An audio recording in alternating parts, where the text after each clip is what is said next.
खैरी घाट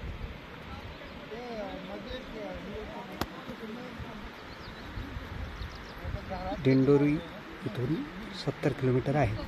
आता मैया किती लहान झालेली आहे, छोटी झालेली आहे पहा। त्याच्याही पुढे खूप छोटी छोटी मैया आपल्याला पाहायला मिळणार आहे।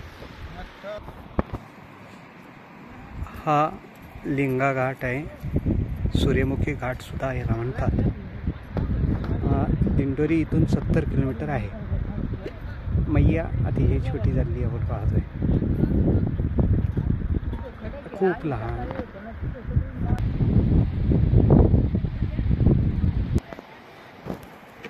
मैयाच्या तटाला पडलेले ही गुफा आहे छोटीशी, अशी छान उत्तम मध्ये आतमध्ये अशी गुफा आहे ती छोटीशी, एक माणूस बसता येईल एवढी। मैयाच्या तटावरच स्वयं गुफा आहे। आता इथून दिंडोरीपर्यंत मैयाच्या तटानेच चालायचं आहे। हे निघालेलो आहोत आता लिंगा घाटहून मैयाच्या तटाने पायवाट आहे, ते परिक्रमावासी चाललेले आहेत। मैयाच्या तटा आणि दिंडोरीहून अमरकंटक असा प्रवास आहे।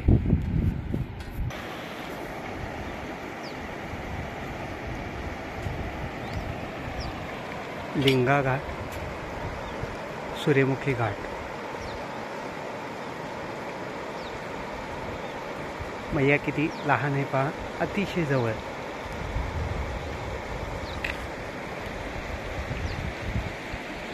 ही मैया चाललेली अतिशय छोटीशी मैया इथे पाहायला मिळते।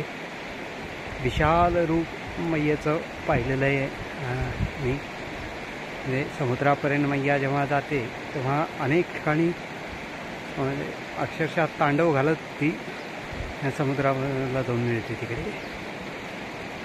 तीच मैया आज इथे एकदम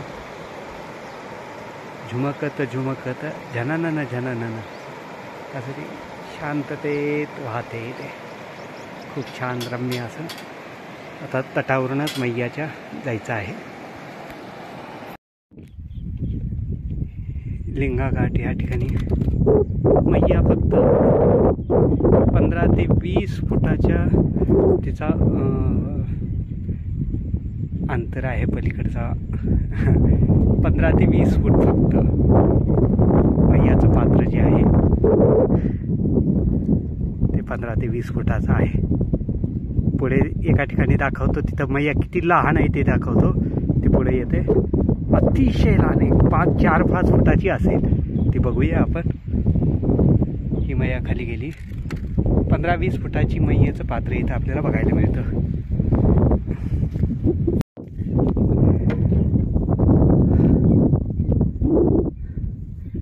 फक्त 15 ते 20 फुटाचं पात्र इथे मैयाचं आहे।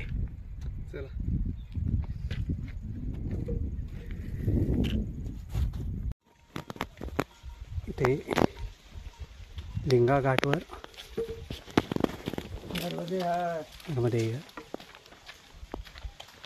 मैयाच्या काठावर तटावर हजारो मैया आहेत, म्हणजे गोमैया।